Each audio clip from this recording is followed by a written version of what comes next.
Day 4, Monday. Juk Ai.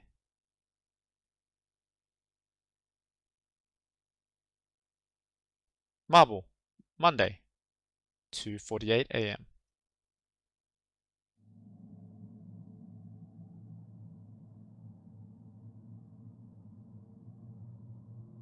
When I woke up, I was lying on the sofa.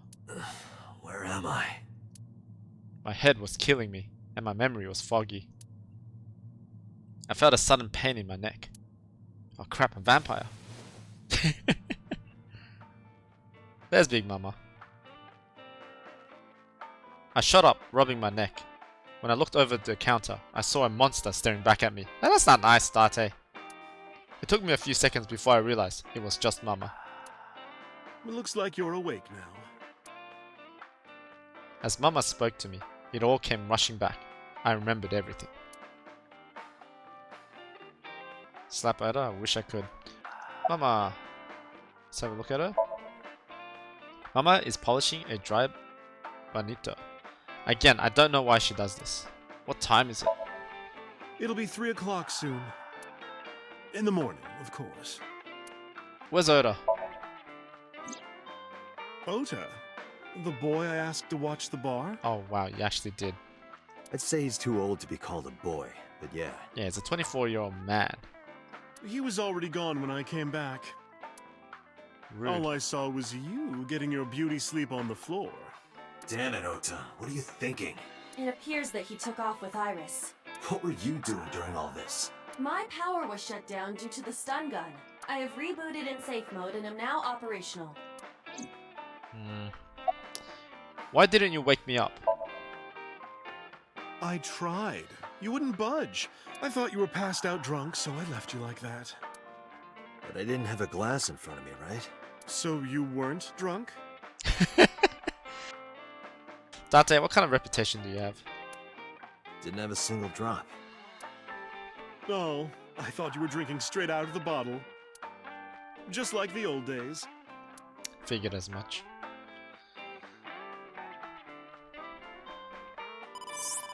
Okay. Speak up. Date, the boss is calling. Oh, how am I gonna report this one? Like you always do. Sorry boss, I failed. Date, listen. Stay calm, but this is an emergency. Let me guess. She's in the warehouse about to get killed. And the killer's streaming it live. Just now, the killer... Well, just watch the video. I sent the address to Iba.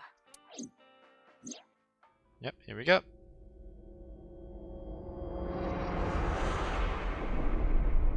Iris!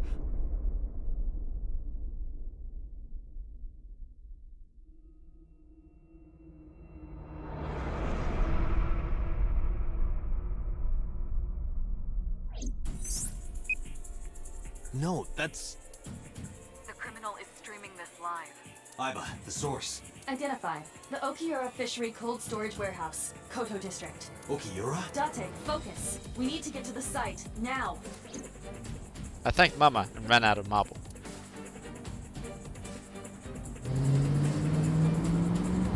Let's go. Hero to the rescue. What's our ETA? Our destination is far from here. 20 minutes at the fastest. Please, please let me make it in time.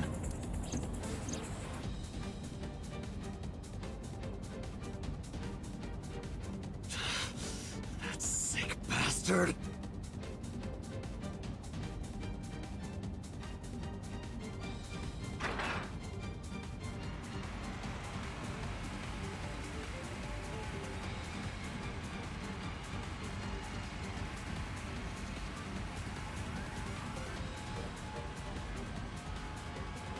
Damn man, is she gonna die? Tessa!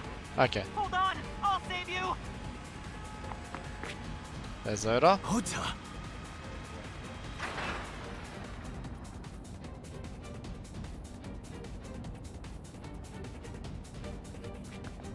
Stay away from Tessa! Ah!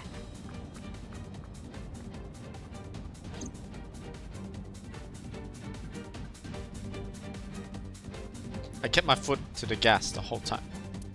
I could feel the sweat on my palms. The engine raised a high-pitched scream. but I could barely hear it. My heartbeat was pounding in my ears, shaking me to the core. How much time had passed? The feeling of time itself had disappeared. Eventually, the car reached a long bridge. Shortly after, the image changed.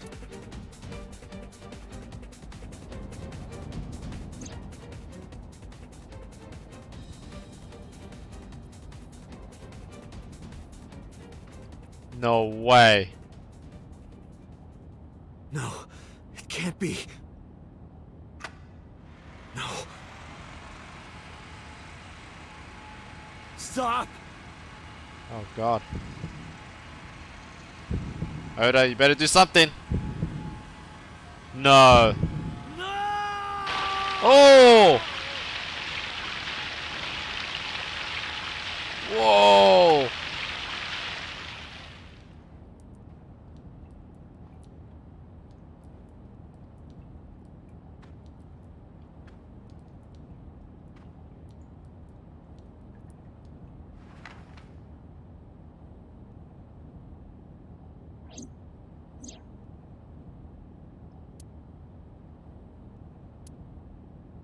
No! Holy shit.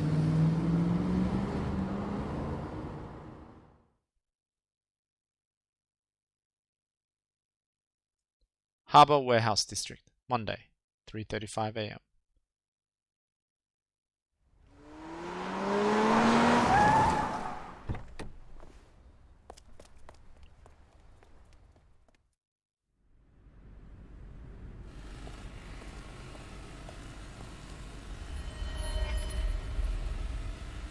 Oh shit. Wait, what?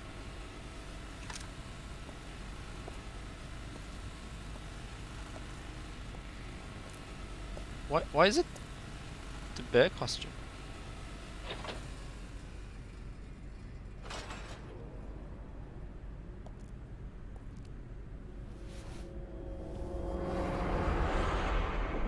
Ota.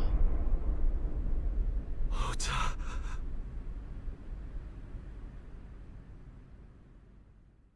What the fuck is going on?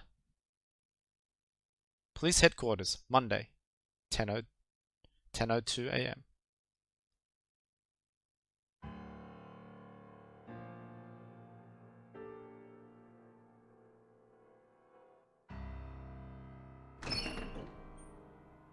There you are. Finally. I was looking all over for you.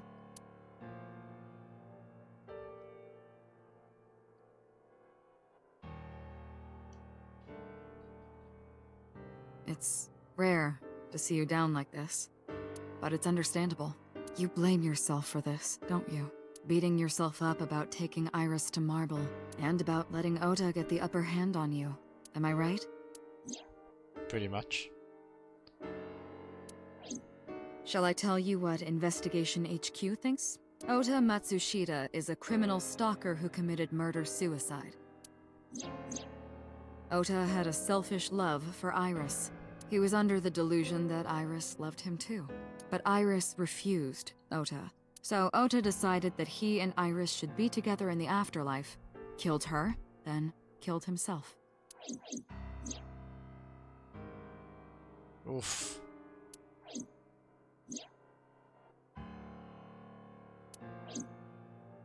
That's ridiculous. Ota would never kill Iris. Even if he would, why would he take out her eye? And then, you know, you have to talk about all the other people involved as well. And how do you explain the other two murders? Exactly. Iris's left eye was hollowed out. Just like Renju and Shoko. Those three murders were definitely executed by the same person. The new Cyclops killer. There's no way that's Ota. Too many pieces don't fit. Exactly. There's too many inconsistencies. Too many contradictions, like killing Iris. Such as?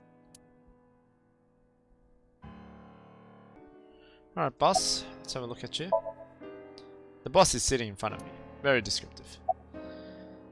Oda had no incentive to kill Renju. Oda's behavior during the video. What about the polar bear costume? Okay. Well, let's go with the first one. Oda has no incentive to kill Renju. Maybe he was thinking like this. The reason Iris and I can't be together is because her agency prohibits it, making the president, Renju, the ultimate bad guy in his mind. That might be fair to accuse him of doing that. Fair enough, if that's the case, then why kill Shoko? Mizuki is Ota's close friend. Do you really think Ota would kill his friend's father? Exactly. Oda had no incentive to kill Shoko. Shoko was married to Renju. Maybe he was trying to get at Renju by killing her. That's a stretch. That is a big stretch. They've been divorced for years. Ota knows all about it. He wouldn't use Shoko to get to Renju. Oda's behavior during that video. Stay away from Tessa! Ota showed himself on the stream. If he was gonna kill Iris and then himself, why would he do that? The only reason you would show yourself like that is to prove that you weren't the culprit. Ota and the polar bear on the screen at the same time would prove that they're not the same person. That behavior would be totally unnecessary if he was gonna commit suicide anyway. Exactly. It doesn't make sense. Well, maybe he wasn't planning on dying at first. I don't know, if you hollowed out the eye of Iris, I think you're pretty far gone. But then again, you know, it's all speculation still, isn't it? After he killed Iris, he realized that he couldn't live with himself. So he lies down on the workbench and turns on the ice cutting machine himself? I don't buy it. Yeah, I don't buy it either. Alright, what about the polar bear costume? The culprit was wearing a polar bear costume, probably to hide their identity. But if murder-suicide was the plan, the costume served no purpose. There are some additional discrepancies. Before we continue, I just want to say, for once in my life, I'm very impressed with Date. Like, his detective skills previously were terrible, but, you know, he's on point now. I analyzed the investigation report. Judging by his wound, Ota was stabbed in the side by a kitchen knife or something similar. Are you sure? I am. I told the boss what Aiba found. Oh, I know that. Well? Ota could have stabbed himself. Maybe he thought it would be a fatal wound, but when it didn't work, he went for the ice cutting machine. That seems so... I don't know. Crazy. Then, shouldn't we have recovered the kitchen knife from the scene? Yeah, that's actually a very good one. Maybe he threw it in the ocean. Right, so he stabbed himself, went outside, threw it in the ocean, then set himself up in the polar bear costume, and then put himself on top of the ice cutting machine while pulling the handle, then putting himself on the polar bear, himself on the ice cutting machine. Highly unlikely. Boss, come on. Ota goes out to the water, stabs himself in the gut, throws the knife over the side, then walks back to the warehouse? Well, I wasn't being serious. I didn't think Ota was the culprit from the beginning. I was just playing devil's advocate for HQ. Really? Yes, really. Anyway, Ota didn't kill anyone, and he didn't kill himself. Here's what I think happened. Stay away from Tessa! Ota knew Iris was kidnapped, so he rushed onto the scene. That's when he saw the culprit wearing the polar bear costume. He tried to fight him off, but ended up being stabbed in the side. He was weakened and losing blood at the culprit's mercy. The culprit forced him into the costume, then under the ice cutting machine, and then...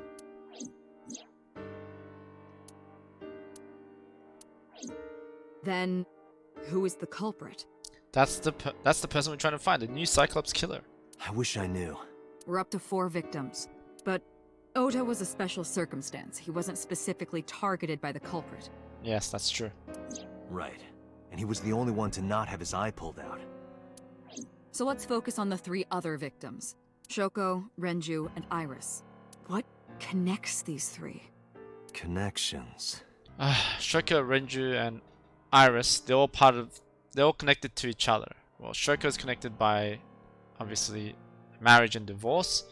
Iris is connected by Lemniscate, the company for idols. But then what's the connection between Shoko and Iris? I don't think there is any. Unless they met up a long time ago via because the mother of Iris was friends with Renju. They were classmates. So that's their connection with Shoko as well, because if they're classmates, I'm assuming that they interact with each other. They're in itself interaction with Iris. But what about Sosejima?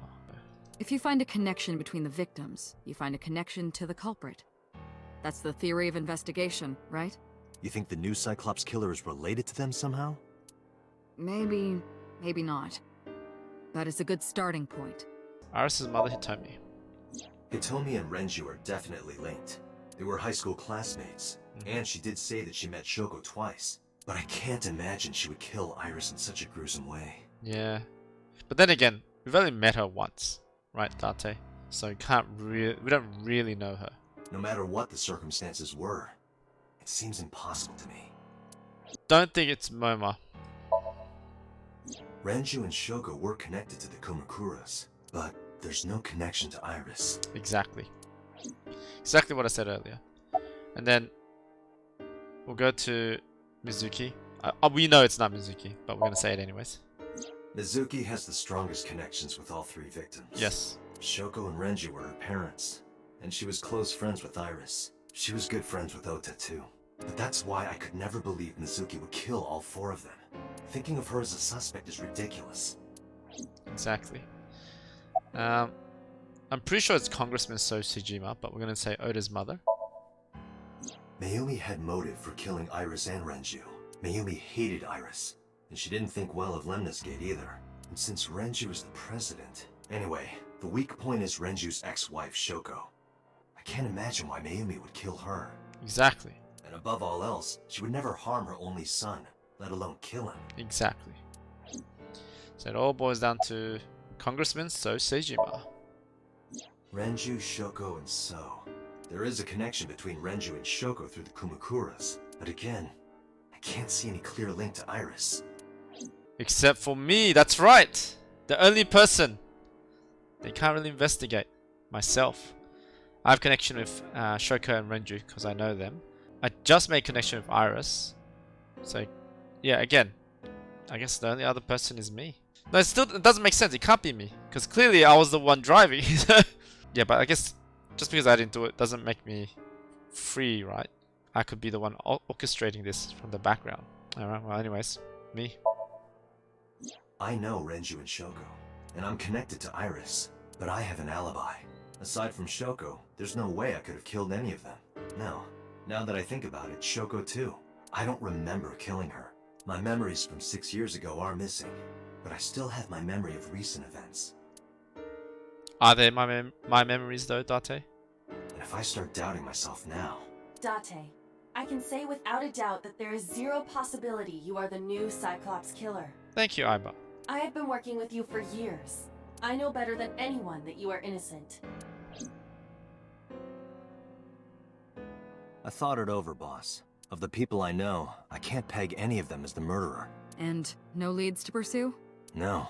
Then there's only one thing you can do. Continue your investigation. We have no leads, boss. What do we continue my investigation? I guess we need to go back and look at every crime scene. Make sure we comb it with a fine-tooth comb. Do whatever it takes to get the culprit. To get justice for the victims. You're right. Got it, boss.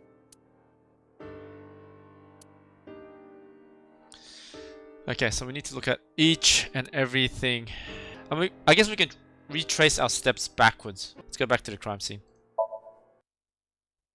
Cold storage warehouse, Monday.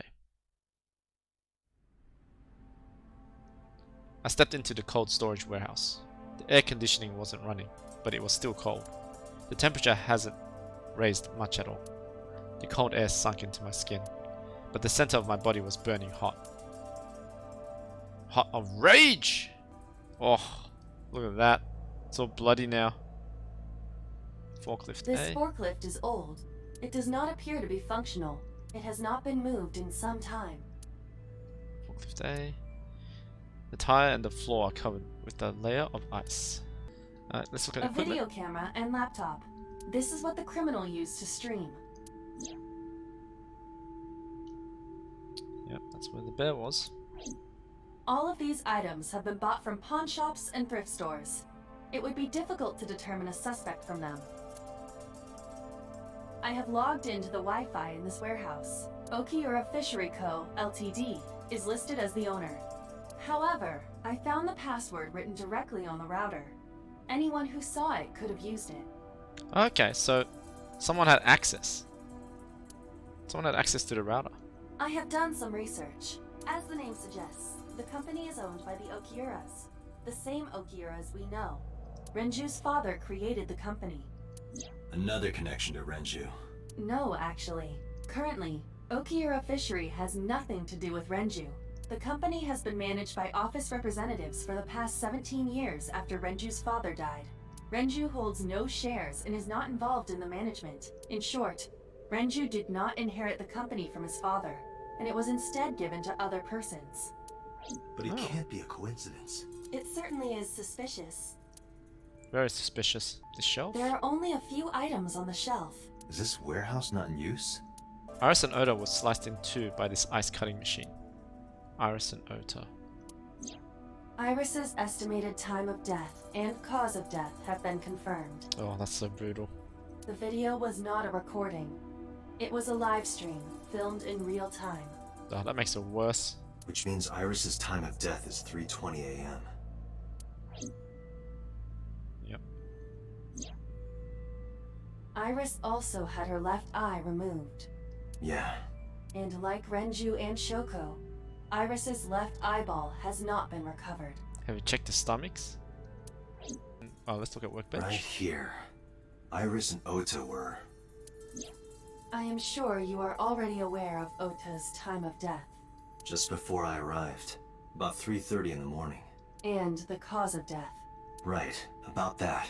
Ota had a stab wound from a kitchen knife in his side. Correct. What was the exact cause of death? Was it the knife wound or... I cannot determine that. I can conclude that the knife wound was at least close to being fatal. Even if Ota was still alive on the workbench, he was certainly on the verge of death. If he weren't already extremely weak, we would expect to see more signs of struggle. Maybe Ota was trying to help Iris, jumping at the criminal. That led to a scuffle, and Ota ended up with a knife wound in his side. He lost all his power to fight back. He was forcibly put inside the costume, then finally cut open by the ice cutting machine. But why? Why did the culprit put the costume on Ota? To frame Ota, that's why. Unknown. Date, we should get moving. Officers from the local jurisdiction are checking the warehouse thoroughly. We will not find anything of importance here. Yeah, you're right. You can ask CSI to inform you if they find anything. Alright. Alright. I mean, we're still gonna look into it. Iris and Ota's body are under autopsy. Their bodies aren't here anymore. Right here, Iris and Ota were.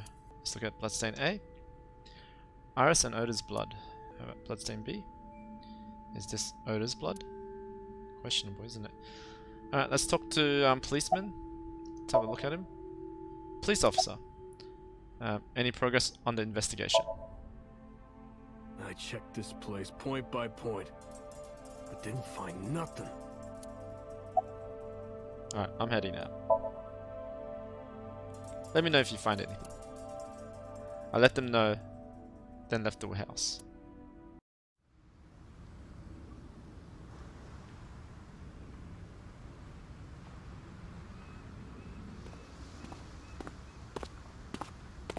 When I left the warehouse, I saw Pewter. What is he doing here? He walked up to me while I was trying to work it out. Date, I have to talk to you about something. Huh? About the original Cyclops serial killings. I know, it's me, right? It's me. I pieced it together. Why this all of a sudden? Because I want you to solve this case, Mr. Date. I want you to find who did this and bring them to justice. So, if I can help you, even a little. Why didn't you say anything at Abyss? The boss was there. Exactly. Come on, Date. Are you a detective or not? I couldn't speak openly in front of her. So, I decided to meet you here. What is this fuzzy thing here? Do you guys see this? Yeah, the glitchy stuff. Alright. Let's hear it. Earlier, I told you that I was completely certain the original Cyclops killer couldn't have committed these crimes. I am absolutely certain the original Cyclops killer could not have committed these crimes. Okay, seriously, they gotta cut this out. We don't need this bit. You just told us that. Let me explain why.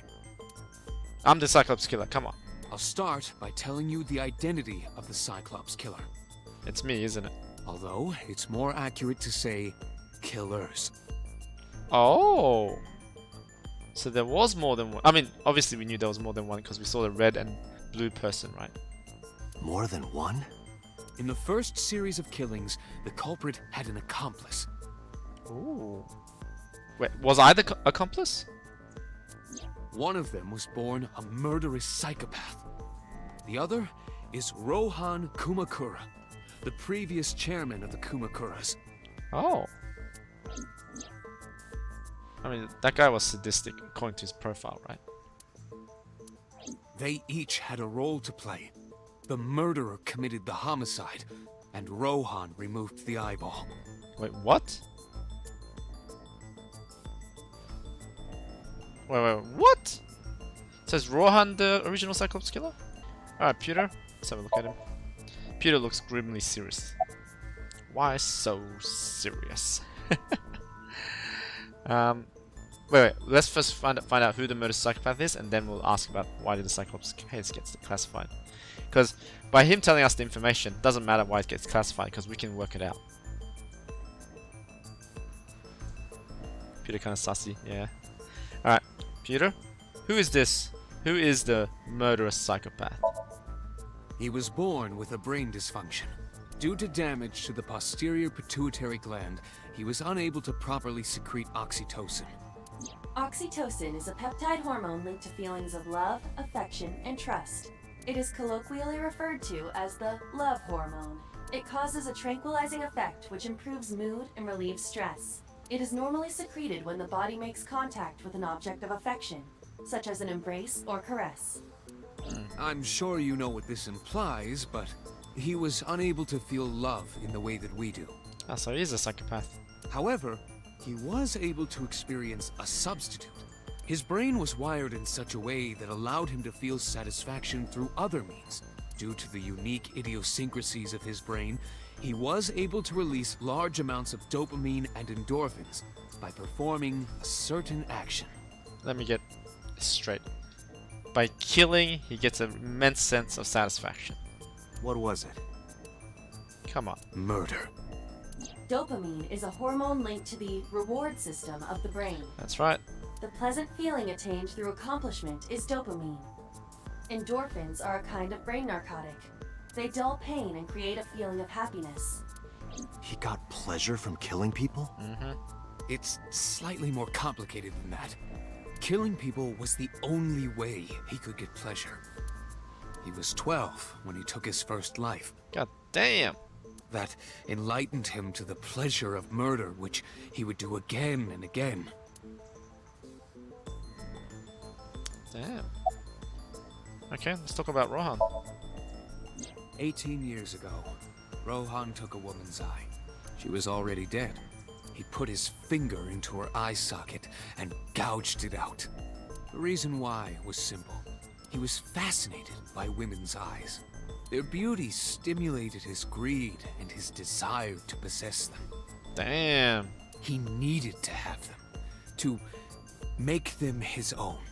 Driven by this instinctive impulse, he took the woman's eye. From then on, he acquired a grotesque obsession with the eyes of dead women. Is disgusting. Hey man. People are gonna like what they like, right? Wait a minute, but I thought Rohan killed himself. Because he was depressed or something. Was that also just a lie? He was very particular about his need that the eye belonged to a deceased woman. But even being the head of a Yakuza gang, there weren't too many opportunities for him to indulge. His deepest, darkest desire went unfulfilled for years. However, he soon met his ideal partner, the aforementioned psychopath. the Cyclops killer would commit the murder, and Rohan would take the eye. Thus, a mutually beneficial relationship was established. This was the origin of the Cyclops serial killings. At about the same time, you were assigned to Abyss. Oh, okay. So what was it classified? That, I don't know. The details of the original Cyclops serial killings case have become nebulous over time. Even the official investigation material contains nothing of value. I am unable to draw any conclusions from them. You really have no idea? If I did, I would tell you. So, okay, so we've got Rohan from the Kumikuras, but he's already dead. So, and okay, so basically he's telling us that the reason why I couldn't be the serial killer is because the timing between Rohan's killing and that kind of stuff doesn't match, basically. Okay, fair enough. Summarize for me. The original Cyclops killer had an accomplice, There were 2 Cyclops killers. and one of them was the former chairman of the Kumakuras, Rohan Kumakura. Rohan committed suicide by jumping to his death 1 year ago. That means... Pewter, tell me this. One of the original killers is dead, I know that. But that means one remains. Exactly. So I'm thinking the Kumikura gang leader Rohan, he just partnered up so he can take the eyes. That was it. That was literally his thing, right? So that means the original killer is still out there, right? Because I don't think Rohan killed, right? He just took the eyes of the deceased women. So the actual killer is still out there. The accomplice is dead. Who is he? After his 4th murder, he was arrested by the police. They actually picked him up on other charges. But, in any case, he is currently serving a life sentence in Fuchu prison. Oh.